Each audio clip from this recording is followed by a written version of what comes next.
This begins CD number 4.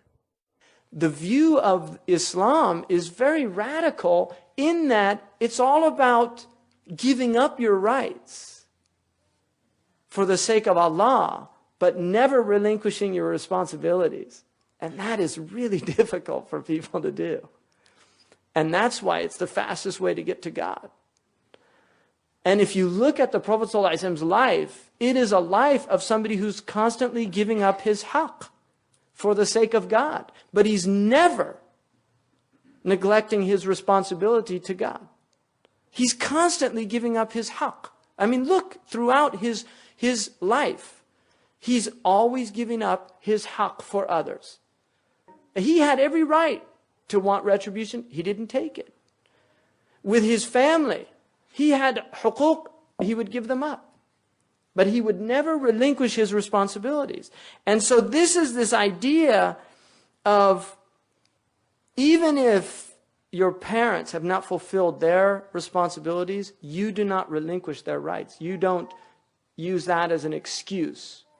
Now, the parent has to recognize that if the child is in this state, did the parent have anything to do with that? See, that's the parent's tribulation. It's not the child. That's the parent's tribulation. They have to realize, and that's why Imam Ali radiallahu anhu, a man came to him once and he complained about his son, how bad he was treating him. And he said, how did you treat him when he was young? And the man became ashamed and he said, I mistreated him. And he said, then what do you expect? In other words, in this culture they say it's payback time. Right? But you don't want to be that person, because what it means to your heart is that you destroy your heart. So particularly in our culture, where we have a lot of issues with our parents, you see, I mean, this culture, we have a lot of issues with our parents. People, especially people that convert to Islam. That becomes a real challenge when you come into Islam and you're given this new view about, you're supposed to kiss your mother between her eyes, as a show of respect, that you should never say oof, which in this culture would be like something like that, just like that. And that's what oof is in Arabic. I mean, it's the least show of consternation.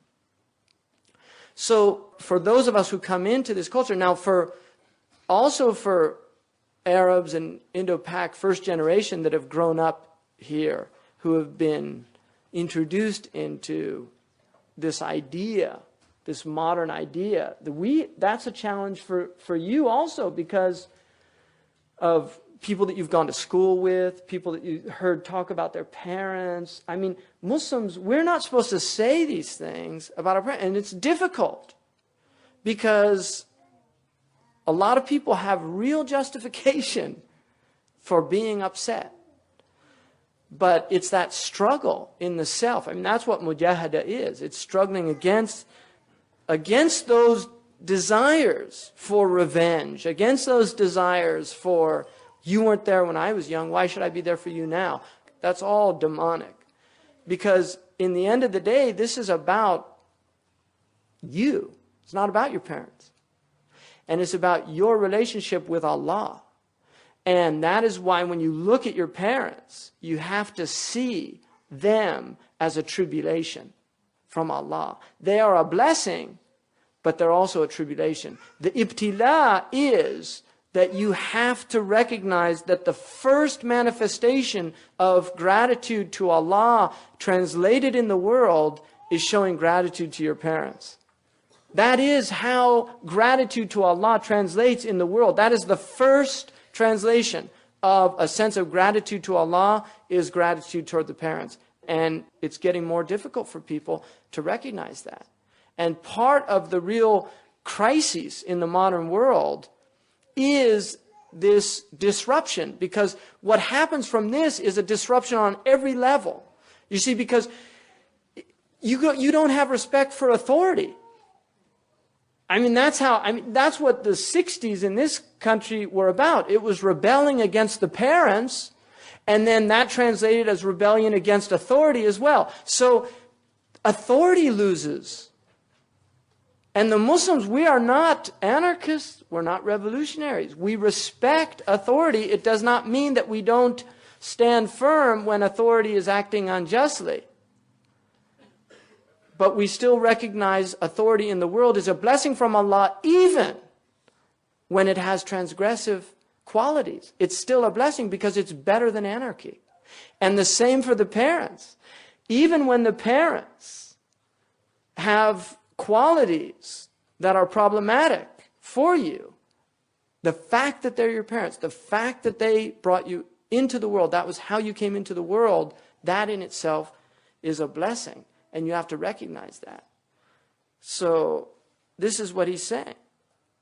إِلَيَّ الْمَصِيرُ, and to me is your return. In other words, that's the whole point. This is your test. And know that this is how I am going to base my judgment of you in the next world, is how you showed gratitude in this world or not. This إِلَيَّ الْمَصِيرُ. Know that when you're doing this, keep me in mind. And there's an amazing thing. Sahad al-Tusturi radiallahu anhu said, when he was 3 years old, he used to watch his uncle pray in the night. Muhammad bin Suwar. He was 3 years old. And his uncle would notice that he would sit and look at him. And his uncle said to him once, "Do you want to remember Allah?" And he said, "Yes." He said, "Then say these 3 things 3 times before you go to sleep. Allahu ma'i, Allahu nadiri, Allahu shahidi. Allah is with me, Allah sees me, and Allah is my witness." And so Sahal said that he did that for some time. He's 3 years old. I mean, he was a famous wali and scholar. But he did this, he said, for a long time. And then his uncle, his maternal uncle, said to him once, "Have you remembered to say that?" He said, "Yes, I've said it." And he said as he got older, he would increase it. He would tell him, "Say it now 10 times every time you go." And then he would say 20. And then he would say that throughout the day. And he said that he found such a sweetness in his heart from saying that. And then when he entered just before he reached manhood, his uncle said to him, "How have you found that? Allahu ma'i, Allahu nadiri, Allahu shahidi." And he said, "I find such a sweetness in saying it." And he said, "Have you realized it?" In other words, are you certain about it now that Allah is with you, Allah sees you, and Allah is your witness? And he said, "Yes." And he said, "How can you disobey Him if He's with you, He sees you, and He's your witness?" And Sahal said that for him, that was it. That's tarbiyah. I mean, that is raising a child, because life is about these challenges, ethical challenges of being in the world, because every situation for you is going to be an ethically challenging situation. How do I behave in this situation? What do I do? And then Allah says immediately after that, وَإِن جَاهَدَاكَ, if they strive with you to make you ascribe unto me partners, right? عَلَىٰ أَن تُشْرِكَ بِمَا لَيْسَ لَكَ بِهِ عِلْمٍ فَلَا تُطِعْهُمَا وَصَاحِبْهُمَا فِي الدُّنْيَا مَعْرُوفًا. If they strive to make you ascribe partners to me and say something you have no knowledge of doing, then don't obey them. I mean, look at that. What does Luqman say to his son? Don't commit shirk. What is Allah saying? If they tell you to commit shirk, don't do it. Right? I mean, in other words, that is how bad it has to be before you disobey your parents. If they tell you to disobey Allah, that's the only time you disobey them. And even then you're supposed to do it in a way where it's with gentleness. I can't do that. وَصَاحِبْهُمَا فِي الدُّنْيَا مَعْرُوفًا, and consort with them in the world in a kindly way, in a good way. وَاتَّبِعْ سَبِيلَ مَنْ أَنَابَ إِلَيَّ, and follow the path of the one who turns to me. That's the path you should be following, the one who's turning to me. ثُمَّ إِلَيَّ مَرْجِعُكُمْ, and to me you will return, is your return. فَأُنَبِّئُكُمْ بِمَا كُنْتُمْ تَعْمَلُونَ, and I will inform you about what you were doing. So again, it's this reminder of you're going to go back to Allah and you're going to be informed about what you do. And one of the things that the nature of ghafla, and this is the tragedy of real deep heedlessness, is you are going to have to witness your entire life on the Day of Judgment. I mean, you have to, this is the reality of it. And now we know with media and all these things, I mean, you can watch, there's people that have filmed large portions of their lives now on film. You're going to have to watch your life. Because there's, Imam al-Awza'i said, تُعْرَضُ عَلَى أَحَدِكُمْ حَيَاتُهُ سَعَةً سَعَةً. One of you will have his life, moment by moment, shown to him on the Day of Judgment. And then you have to explain yourself. But the problem is you can't. Because your hands are going to say, no, it wasn't like that. Your feet are going to say, it wasn't like that. Your tongue's going to say it was. And somebody said, Ya Rasulullah, how can the hands talk? And he said, the one that made the tongue speak in this world will make the hands speak in the next world. In other words, why is that so difficult for you to comprehend? And then now we go back to Luqman. يا بني إنها إن تكن مثقال حبة من خردل فتكون في صخرة أو في السماوات أو في الأرض يأتي بها الله. O my child, though it be the weight of a grain of mustard seed, and though it be in a rock or in the heavens or in the earth, Allah will bring it forth. In other words, there's nothing that can be hidden from Allah subhanahu wa ta'ala. وَكَفَى بِاللَّهِ شَهِيدًا. It's enough that Allah is witnessing everything. Right? It's enough that Allah is witnessing everything. Inna Allah latifun khabir. Allah is subtle, aware. Ya bunayya aqim as-salah. Now we move aqidah, your understanding of God, and then how you do that. So he warns him against associating with God. Then he tells him to know that God is aware of everything you're doing. And now, how do you keep that awareness? Do you see? How do you keep that aware? Aqim as-salah. Establish prayer. That is how you keep your awareness of God. And that's why we've been given this prayer 5 times a day. How many times did the Jews have to pray? According to the hadith, they were supposed to pray 50 times in a day. And the Prophet ﷺ was given 50 prayers. And when he went to Musa ﷺ, Musa said, don't do it. Right?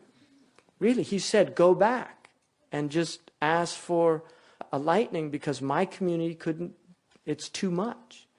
So the hadith goes that Allah subhanahu wa ta'ala kept lightening it until it got to 5, and each one had 10 times the reward, so it becomes 50 in reality. Wa'mur bil ma'roof. Again, establish prayer and then change the world around you. So change yourself, but also change the world. You'll always see that in the Quran, this idea of yourself and the horizon. You know that it's not just about you. It also translates into how you interact, how you engage the world. So enjoying what is right. وَانْهَا عَنِ الْمُنْكَرِ وَاصْبِرْ عَلَى مَا أَصَابَكَ. And be patient, because if you do that, you're going to have problems. You're going to have difficulties. If you're out there in the world as a voice for truth, you're going to have trouble. It's going to be difficult, so be patient. عَلَى مَا أَصَابَكَ. What comes as an affliction to you, because that's the nature of the world. إِنَّ ذَلِكَ مِنْ عَزْمِ الْأُمُورِ. And that is at the essence of this matter. It's about praying, commanding what's right, forbidding what's evil, and then being patient. Right? That's really at the root of this, is patience. وَلَا تُسَعِّرْ خَدَّكَ لِلنَّاسِ. Now, if you're going to be out there doing this, don't turn your cheek in scorn to the people. In other words, don't become arrogant. Don't think because what you're doing is upright and righteous, that gives you a right to be arrogant towards people that aren't at your level of behavior or understanding. In other words, you have to go out there with compassion if you're going to change anything. You can't look at them with contempt. You have to look at them with the eye of rahmah, of mercy. And that's the way the Prophet ﷺ looked at the creation. And then وَلَا تَمْشِي فِي الْأَرْضِ مَرَحًا, and don't walk with insolence. And it's very interesting how people walk. Because there's a type of walk that Allah hates, which is the walk of the arrogant. There's ubbaha, the Arabs call it, of walking. Don't walk with insolence in the earth. The Quran says about the Ibad al-Rahman, الَّذِينَ يَمْشُونَ عَلَى الْأَرْضِ هَوْنًا. They walk gently on the earth. They tread gently on the earth. Those are the people that don't disrupt things, that don't, armies, it's very interesting how armies march. It's not marching is not walking lightly on the earth. I mean, Muslims don't have any, that's an innovation that came later, but the Sahaba didn't go around marching and, right? I mean, really, and goose stepping, and I mean, that's insolence. I mean, look at goose stepping. What was that? Right? It's a very strange thing to do, but I mean, that's the point, is don't do that, because that's an indication of your heart. And the heart is an indication that you're arrogant. And arrogance is something that Allah hates. Walk lightly on the earth. Tread lightly on the earth. It's interesting they break, when you cross a bridge in the army, they actually break the march, right? Because during World War II, they had a group of people that marched across this bridge. And because they were in pace, the whole bridge collapsed. It's very interesting.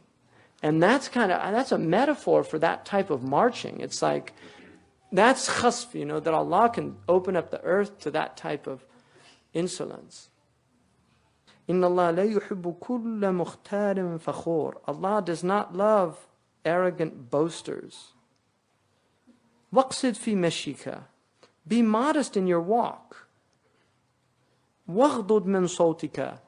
And be gentle in your speech. Don't speak harshly with people. Inna ankara al-aswat la sawt al-hamir. The worst type of voice is the voice of the donkey.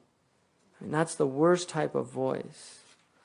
And now Allah subhanahu wa ta'ala says, أَلَمْ تَرَوْا أَنَّ اللَّهَ سَخَّرَ لَكُم مَا فِي الْأَرْضِ مَا فِي السَّمَاوَاتِ وَمَا فِي الْأَرْضِ.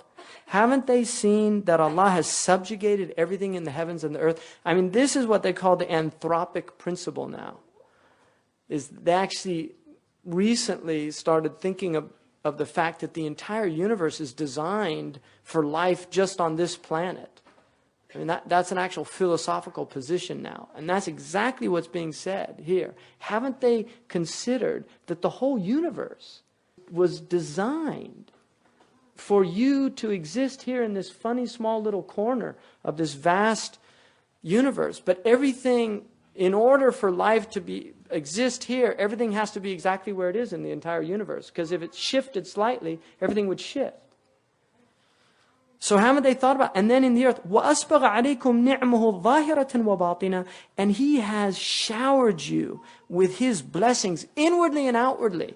In other words, things that you're aware of and things you're not even aware of. You don't even know. There's things, right now you've got phagocytes in your body that are fighting foreign invaders. You're not even aware of it. You've been exposed to some virus or bacteria, and your body's doing this work, and you're not even aware of it. I mean, it's a ni'mah from Allah, and you're not even saying, thank you for these white blood cells that have emerged to protect my body from getting sick. We don't even think of, and how many other things are we totally unaware of that are going on constantly? And that's what Allah is saying there. وَمِنَ النَّاسِ مَنْ يُجَادِلُ فِي اللَّهِ بِغَيْرِ عِلْمٍ. And from amongst people, there's people that argue about all of this without any knowledge.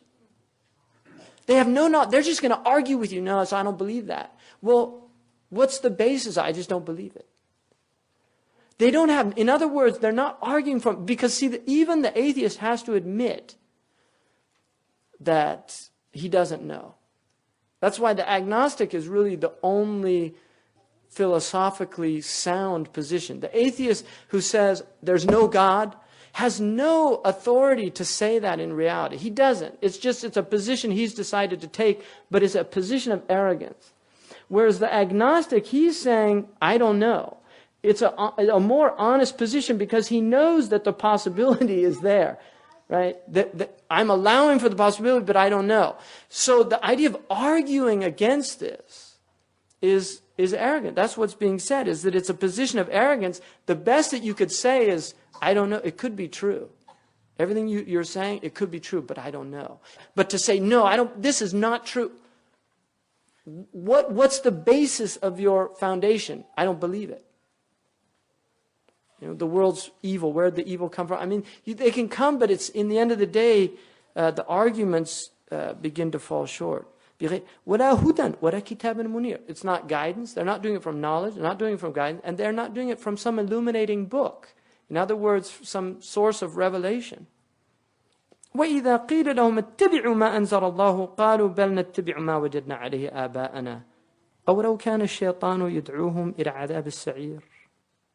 I mean, this is always really interesting, is that one of the fascinating things about the Quran to me, and it differs from other books like this, is that it gives all of the possible objections that people have for the Quran in it. And I guarantee you, if you look through the Quran at all the objections, you'll not hear original ones, right? There's people that say, like Patricia Crone, who's a professor, I think now at Princeton, who wrote this book that the Quran it's just fables. Well, I mean, the Quran says that. There are those who say this is just fables. The Quran says that. And then there's other people, if you say, why aren't you following? No, I'm following, I'm this or I'm that. Well, where'd you get this or that from? From my parents, which is that's one reaction that people have, is just, I'm following what I found my parents doing, or I'm going it on my own, right? I did it my way. So the reason that I wanted to do that is because this chapter, Luqman, is such an important chapter in terms of the relationship between the father or the mother and the child, and the relationship between the child and the parent. And in the end of the day, we're all here because of two parents. I can guarantee that for everybody in the room, that everybody in here had a mother and a father. Even this modern manipulation of biology is still manipulating X and Y chromosomes and XX chromosomes. There's no way that they can get around that yet. I mean, there's a verse in the Quran that says, وَقَدْ عَلِمْتُمْ النَّشْأَةَ الْأُولَى. You knew how we brought creation about the first time. Shaykh Abdullah bin Bayya said that could be possibly an indication that there'll be other ways of doing it towards the end of time, like cloning and things like that. So, I mean, that the Quran doesn't even negate that. It actually says that there's the first way of doing it, and the first way usually indicates there's a second way. Now, in terms of children, parents, and marriage, because this generally for most Muslims, I mean, the Prophet ﷺ said, La rahbaniyata fil Islam. There's no monastic tradition in Islam. In other words, we don't believe that you can draw near to Allah through avoiding marriage. We don't believe that. That does not mean that you have to get married. Marriage is liman yaqdiru alayh wa yarju nasal. I mean, normally that's how they do it. It's considered the hukm of marriage, the ruling in Islam is it's mandub, according to Imam Malik radiallahu anhu. It's recommended. It's not a fard. It's recommended. And there are many hadiths that encourage it. And it's definitely a sunnah. The Prophet ﷺ said, Man raghiba an sunnati faqad ba'a. The one that does not desire my sunnah rejects entering into paradise. Now, and he was referring specifically to marriage. So, but that has to do with the idea of not marrying for religious reasons. That we don't accept that idea, that I'm not marrying because I want to draw near to Allah. That you actually draw near to Allah by getting married. And Ahmad ibn Hanbal, his wife Abdullah died, and he only waited one day before he remarried. And he was asked about it. He said, I didn't want to be a bachelor, because it's the sunnah of the Prophet. He wanted to fulfill the sunnah. And one of the Sahaba on his deathbed said, Zawwijuni, zawwijuni, la uridu an alqa rabbi a'zab. Marry me, somebody, marry me. I don't want to meet my Lord as a bachelor. Right? So those are indications that it's It's an important thing. Now, I want to now just look at two hadiths. The first hadith is about men towards women, and the second one is about women towards men. The first hadith is from Abu Hurairah radiallahu anhu, and it's muttafaqun alayh, which means it's related in Sahih al-Bukhari and Sahih Muslim, which means it's the soundest form of hadith outside of what's called mutawatir, which is multiply transmitted to the point where it's impossible that it could have been a lie or some mistake in it. And this hadith says, تُنْكَحُ الْمَرْأَةُ لِأَرْبَعٍ. A woman is married for 4 reasons. لِمَالِهَا. The first reason is wealth. So there are people that marry for wealth. And very common. Wealthy people tend to like to marry wealthy people. And there's a number of reasons for that.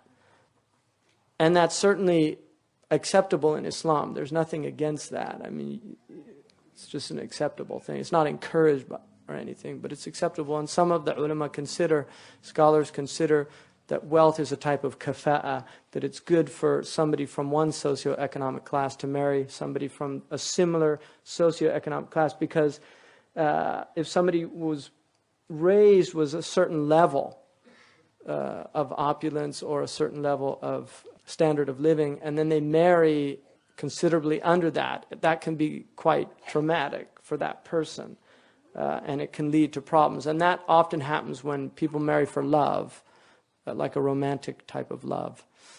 So wealth generally in Islam is property and liquid assets and liquidity, that you have capital. I mean, that's wealth. And from an Islamic point of view, rich, most of us would be considered rich in Islam. If you have a house, if you have a car, if you have money, if you can buy pretty much what you need and what you want, then in Sharia you're ghani. That's wealthy. I mean, poor people are people that literally hand to mouth in Islam. I mean, that is poverty. It's where you're really, there's 2 types of poverty, the maskana and faqr.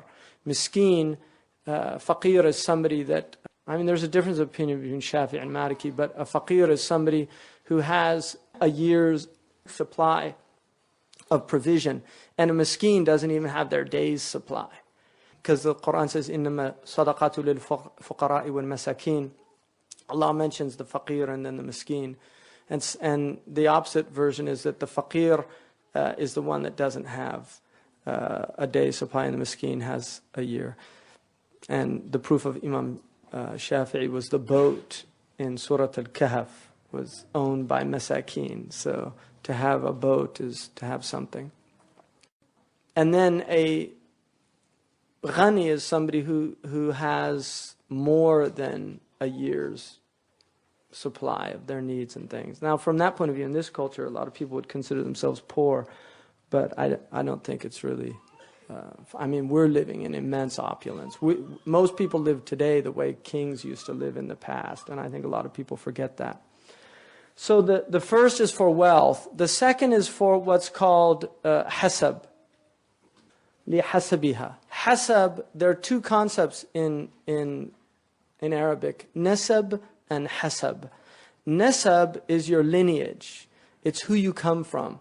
So it would be either your clan in Arabia or your family in most other places. So there's an idea of being from a good family, and usually that now it mostly translates into wealth.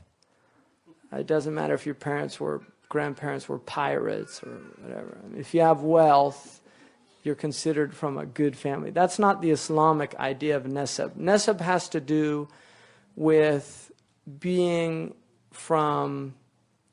I mean, in Islam, really, it kind of ended the idea of lineage, except for the family of the Prophet ﷺ, for reasons that should be obvious, that have to do with just honoring the children of your... I mean, even your teacher, you're supposed to honor their children, just as a way of showing respect to your teacher. So it's certainly the grandchildren, great-grandchildren of the Prophet ﷺ, that would even be more. And also because they have certain rules, like they can't take zakat, things like that. So generally lineage, but in the Shafi'i madhab, he considers lineage to be a valid reason for refusing somebody in marriage. Imam Malik does not. So these are ijtihadat that the ulama differed about.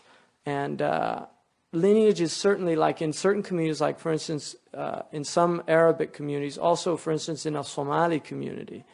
You know, Somalis have, I mean, there are Somalis that they can take their lineage of marriage back like 30 generations. And so if you marry outside of that clan and you marry another clan, it's considered a calamity, right? So those things here in America should not be real considerations for us. Those are, I think, problems in the Muslim world. People coming here have to recognize that they're in a very different situation. And one of the extraordinary aspects of this country, which Dr. Suleiman Yang said that one of the extraordinary aspects of this country is that when people come here, like if you go to Africa, I lived in West Africa, and the clanism is very strong. So if you're Yoruba, or you're Hausa, or you're Fulani, or you're Mandink, or you're Wolof, or you're Bambara, I mean, those have very significant repercussions in terms of people. Whereas when Africans have come here, nobody sees that anymore. It's just gone. People now it's more about skin tones, right? It's light-skinned and dark-skinned, Western features, more African features. And that's even not a good thing, because in Africa you get a whole spectrum also of features. But that's really where you get distinctions. They're more exterior. They're not about what clan you came from. So that is not really a consideration. But good family does have meaning. So you can look at Nesab as just what good families are. And good families, just like in the non-Muslim culture here, there are families that have good character, generosity, religious. I mean, these things, if you look at a religious Christian family who really believes in being morally upright and these things, there's a difference between that and a family that does not. But you can also find secular humanists that aren't religious at all, but they're still morally, they have a belief in an ethical commitment, whether it's philosophical or whatever. So I think Nasab is, that's one way to look at it. Now Hasab, and there's different riwayah about this, but Hasab is what your ancestors have done that distinguish you. So for instance, if you're related to somebody great in history, then that's part of your Hasab. So if somebody's ancestor was a king, or an ancestor was a great writer, like if you're the son or daughter of T.S. Eliot, right, who was a great poet, then that's a Hasab. Because people who know Eliot, they're going to be, oh, really, you're his grandson or his it strikes an interest just automatically. That's what Hasab is. It gives you a type of standing amongst people because of distinguishing characteristics of your ancestors. So there's a natural inclination in the human heart to children of great people. It's just something that Allah has put. And that's what marrying for Hasab is. It's like, oh, I really want to marry this person. Why? Well, their great-grandfather was such and such. I mean, it's like an honor to be in that, you see. So that's Hasab. And then li jamaliha, for her beauty. You marry them for their physical appearance. And then the last one is li diniha. And then the Prophet ﷺ, and deen here means, I mean, I would interpret this not necessarily as, especially in our time, not necessarily as religiosity or some of the outward trappings that people view as religious. Because you can go into some cultures where all the outward religiosity aspects are there.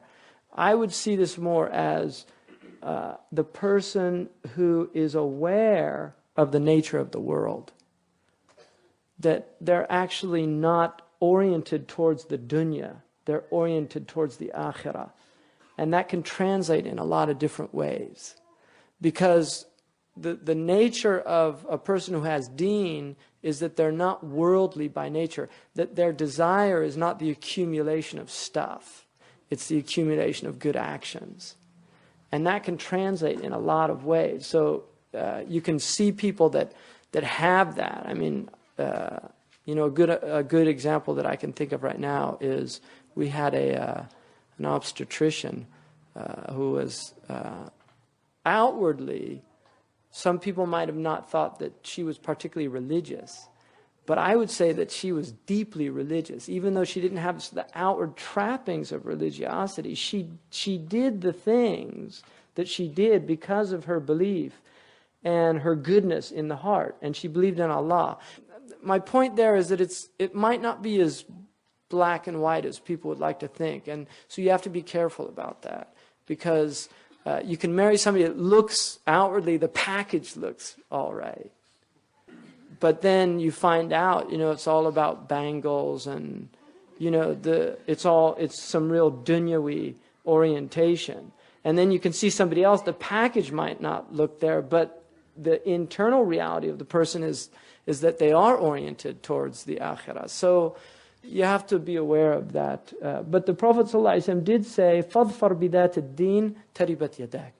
Dhafar means like to gain, you know, to take the prize, you know, to, you know, seize the one who has deen. Taribat yadak. It means like, may your hands be filled with dust, which the Arabs use it to the opposite meaning, and you'll be successful. Now the idea here is that if you look at those three things, if you look at the first one, which is wealth, wealth can be lost. Right? So somebody might be wealthy today, they had all their money in the stock market, and then the next day they don't have anything. So is your love still there? Because if you married them for that reason and they lose that thing, then the reason that you were attracted to that person is no longer there, so maybe the attraction won't be there anymore. The same is true of hasab. Hasab is about fathers and ancestors. It's not about that person. So after you marry that person, the initial interest, you know, suddenly you have to deal with the fact maybe this person isn't a good person. Maybe their father or their grandfather was a good person, but they're not a good person. They're a horrible person. And so all that's left is for you to go around, well, at least she's this daughter of so-and-so, you know. I mean, that's what you're stuck with, which might not be the best grounds for a good marriage. And then finally, beauty. I mean, beauty, one, initial attractions. If you're seeing a person every day, you start losing that, you know, the first attraction of beauty, right? So you get used to a person, and that's something very common. So you're attracted to somebody for outward reasons initially, but again, you might lose the appreciation. That the first thing, it just becomes something that you get used to seeing, and then you see them, because people can look very beautiful, but when you live with them, you see their bad days, right? And suddenly, you know, the ephemeral nature of beauty, which, you know, people can look really bad, even beautiful people can look really bad on a bad day. And the face is strange in that it's very malleable. It's very, and as you get older, it gets more, you know, you can really see differences. So if that's the reason you married a person, you're going to start, the eye will start wandering, and you start being attracted to other sources of beauty. So again, those three are all ephemeral reasons. And what the Prophet ﷺ is saying, marry somebody for something that lasts, not for something that doesn't last. And the only thing that lasts is the deen. I mean, that is what lasts. And that's why you should marry a person, for what lasts. And he said, if you do that, you'll be successful in your marriage. And if you do it for those other reasons, it's not a guarantee of success. I mean, maybe it will become a successful marriage, but blame yourself if it's not. But if you married somebody on a strong foundation, because the beauty of Islam is that marriages really can be worked out if we adhere to first principles in our deen, rights and responsibilities, because usually things can be sorted out. If somebody's not doing something according to the deen, then if there's somebody of deen and it's pointed out to them, they have to respond.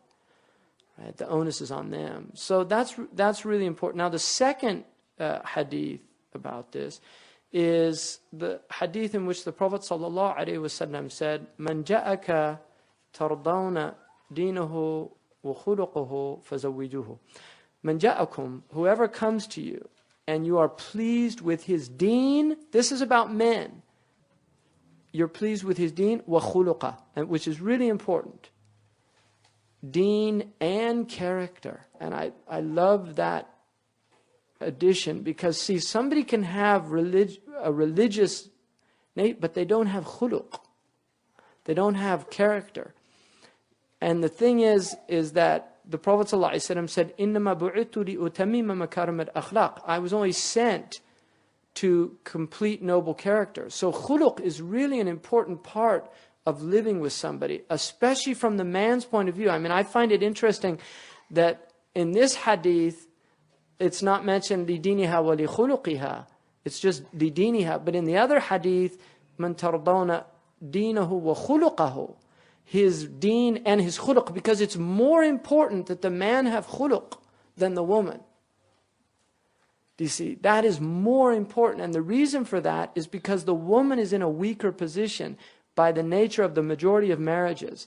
In other words, you don't want to marry your daughter to somebody who is not going to treat her well.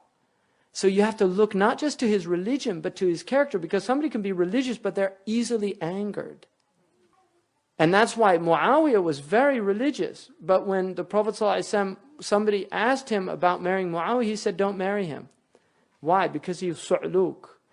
And when he asked about another Sahaba, he said, لا يرفع عصاه عن عاتقه. He doesn't take his stick off his shoulder. And the ulama interpret it two ways. One, he travels all the time, which is not good for a woman. And two, he beats his wife. So he was telling you don't want to marry him. And he left it ambiguous, right? Because that was his nature, sallallahu alaihi wasallam. But it's not ghiba, because it's nasiha, it's good advice. You're not backbiting when you're giving somebody advice. So if somebody angers easily, you don't want to marry your daughter to that person. And a woman doesn't want to be under somebody who gets angry easy, because what happens when people get angry? They do things that they don't mean. And then you go into this cycle, this dysfunctional cycle of, the husband beats the wife and then apologizes, and it becomes a very unhealthy cycle. So the idea of marrying, not just for deen, but khuluq, of looking into the character of this person. And one of the things is to get them angry and see how they react. Right? And it's really interesting. And people traditionally did that. They got people angry just to see how they reacted. And that was a traditional way of testing somebody. So you want to have somebody who has good deen, but also good khuluq. Now, what did the Prophet ﷺ say? إِن لَمْ تَفْعَلُوا. If you don't do this, فَتَكُونُ فِتْنَةٌ. There will be tribulation فِي الْأَرْضِ, in the earth, وَفَسَادٌ عَرِيضٌ, and widespread corruption. Now, this is really important to understand, because at the essence of the deen of Islam is an understanding that the deen functions in ideal conditions. And when the conditions are not ideal, people deviate. Do you see? And that is why there's always an attempt to facilitate people's deen in the world. And that's why Allah is merciful, because so much of the deen, there's a hadith in which the Prophet ﷺ said about the people in the end of time, they would have the reward of 50 of you. And the Sahaba said, 50 of us? Why is that? And he said, because you have helpers supporting you in your struggle with your, to please Allah. But those people won't have any supporters. In other words, it'll be so difficult in those days that their reward will be greater, because The society's not facilitating that. So this is really important to note, that if you don't help people get married, that's how corruption emerges, right? You get people that just by the overwhelming power of their appetites, their emotions, they can actually do things that, had they been facilitated, they wouldn't have done that. So that's really important to remember, especially now, because it's really difficult. We have big problems in that area. It's good to help people get married. And there are many hadiths about the importance of that. And there's verses in the Quran about that, that Allah will enrich them even if they're poor. So those are the two hadiths that are at the root of marriage. One, marry your daughters to people who have good deen, but also who have good character. And two, when you look for a woman, look for her deen. Right? Look for her deen, because that's going to determine quite a bit of what type of relationship you're going to have. And as you get older and the novelties wear off and those things, the spiritual aspect of your life together and the journey that you're on becomes more and more important. This completes CD number 4.